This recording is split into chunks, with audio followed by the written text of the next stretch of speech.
mạng y tế, vì sức khỏe cộng đồng. Chào bạn, bạn đang nghe audio chuyên mục dinh dưỡng trên website mạng y tế.vn. 11 loại thực phẩm giúp tăng cường trí nhớ. Có một khả năng ghi nhớ tốt là ước vọng của mọi người. Đặc biệt đối với học sinh, sinh viên và những người lao động trí óc. 1. Não lợn.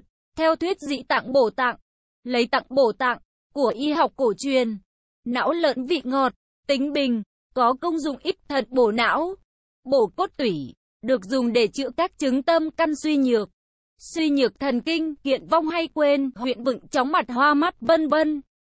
Thường dùng dưới dạng hấp cách thủy ăn đơn thuần hoặc phối hợp với kỳ tử và hoài sơn. Não lợn có giá trị dinh dưỡng cao, đặc biệt chứa rất nhiều cholesterol, cho nên những người bị rối loạn lipid máu, xơ vữa động mạch khi dùng cần có sự tư vấn của thầy thuốc. Óc lợn hầm. 2. Trứng chim bồ câu, vị ngọt, tính bình, có công dụng bổ thận dưỡng tâm, thường được dùng làm thức ăn cho những người mất ngủ hay quên, đầu choáng mắt hoa, tai ù tai điếc, lưng đau gối mỏi, vân vân, do tâm thận hư yếu. Cổ nhân có câu, tâm chi tương lai, thận tàng dĩ vãng, vậy nên bồi bổ hai tạng tâm và thận có tác dụng trực tiếp đến việc cải thiện khả năng ghi nhớ. Dân gian thường dùng trứng chim câu 5 quả, long nhãn 15g, kỳ tử 15g và đường phèn 25g, hấp cách thủy, ăn mỗi ngày 2 lần để chữa chứng hay quên. Trứng chim bồ câu. 3. Trứng chim cút, vị ngọt, tính bình, có công dụng bổ ích khí huyết, kiện não ích trí. Với giá trị dinh dưỡng rất cao, vượt xa so với các loại trứng gia cầm khác, đặc biệt có chứa nhiều lecithin. Trứng chim cút là một trong những loại thực phẩm rất hữu ích cho não bộ. Thường được dùng dưới dạng luộc ăn, mỗi ngày vài quả, kho thịt, nấu canh bóng hoặc làm nhân bánh bao. 4. Mật ong, vị ngọt, tính bình, có công dụng bổ hư, nhuận táo, giải độc, được mệnh danh là tinh của trăm hoa. Mật ong rất giàu chất dinh dưỡng, trong đó đặc biệt là có chứa nhiều loại men, axit amin, các vitamin và nguyên tố vi lượng rất cần thiết cho hoạt động của hệ thần kinh trung ương, qua đó cải thiện khả năng ghi nhớ. Dược thư cổ thực vật bản thảo đã viết, phong mật, cửu phục cường trí khí, khinh thân, bất cơ bất lão, diên niên thần tiên, uống mật ong lâu ngày sẽ làm mạnh mẽ thần trí, thân thể nhẹ nhàng, không đói không già, sống lâu như thần tiên. Có nhiều cách dùng, nhưng đơn giản nhất là đều đặn mỗi tối uống 2 thìa cà phê mật ong trước khi đi ngủ. Mật ong. 5. Đông trùng hạ thảo, vị ngọt, tính ấm, có công dụng bổ hư tổn, ích tinh huyết, là một trong những vị thuốc, thực phẩm nổi tiếng của y học cổ truyền, sánh ngang với nhân sâm và nhung hươu, thường được dùng để chữa chứng kiện vong do thận hư. Tác dụng dược lý của đông trùng hạ thảo hết sức phong phú.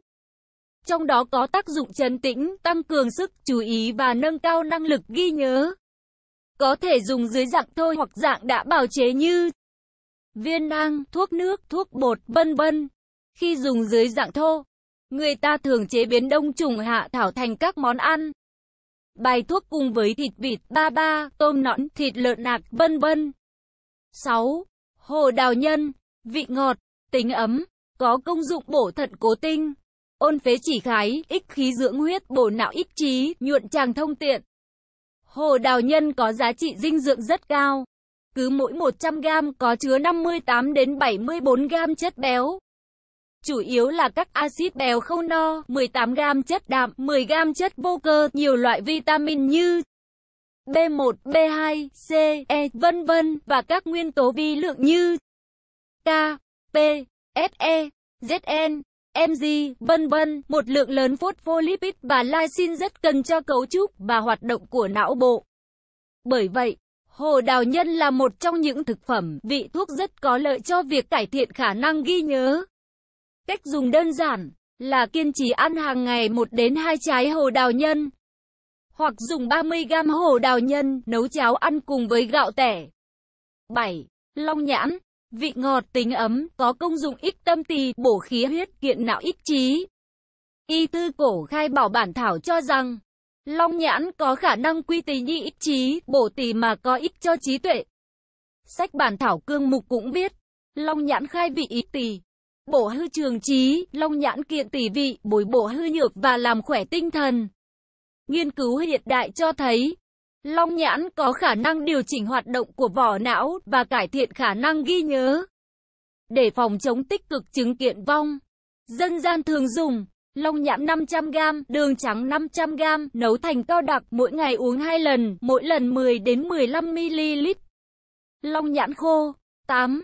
Nấm linh chi, vị ngọt, tính bình, có công dụng dưỡng tâm an thần, ích khí bổ huyết, tư bổ cường tráng, kiện não ích trí, được mệnh danh là tiên thảo, cỏ tiên. Nghiên cứu lâm sàng hiện đại cho thấy, linh chi có khả năng hỗ trợ trị liệu rất tốt đối với những bệnh nhân tâm căn suy nhược thần kinh, thất miên mất ngủ, kiện vong hay quên, vân vân, do tâm tỳ hư nhược. Thường được dùng dưới dạng linh chi thô 3 đến 6g. Hạm uống thay trà, mỗi ngày 2 lần, hoặc các dạng đã được bào chế như viên nang, trà tan, cao lỏng, thuốc nước theo chỉ định của thầy thuốc. 9. Liên nhục hạt sen, vị ngọt, tính bình, có công dụng bổ tỳ chỉ tả, ích thận cố tinh, dưỡng tâm an thần. Y thư cổ thần nông bản thảo kinh viết, liên nhục, bổ trung, dưỡng thần, ích khí lực, trừ bách bệnh, cửu phục khinh thân nãi lão. Hạt sen bổ tỳ vị, có lợi cho thần khí, trừ được trăm bệnh, dùng lâu làm nhẹ người và kéo dài tuổi thọ. Thường được dùng dưới dạng chế biến thành các món ăn, bài thuốc như mứt sen, chè hạt sen, cháo hạt sen, vân vân. Hạt sen hầm gà. 10. Nhân sâm, vị ngọt, tính ấm, có công dụng đại bổ nguyên khí, định tâm ý chí, là vị thuốc, thực phẩm đứng đầu trong nhóm dược liệu, có công dụng bổ khí. Nghiên cứu hiện đại cho thấy, nhân sâm có khả năng cải thiện chuyển hóa của tổ chức não, hưng phấn và tăng cường tính linh hoạt của hệ thần kinh, nâng cao khả năng ghi nhớ. Bởi vậy, nhân sâm cũng là một trong những thực phẩm, thuốc rất hữu ích cho việc làm tăng trí nhớ, phòng chống suy nhược thần kinh và chứng hay quên do khí huyết suy nhược.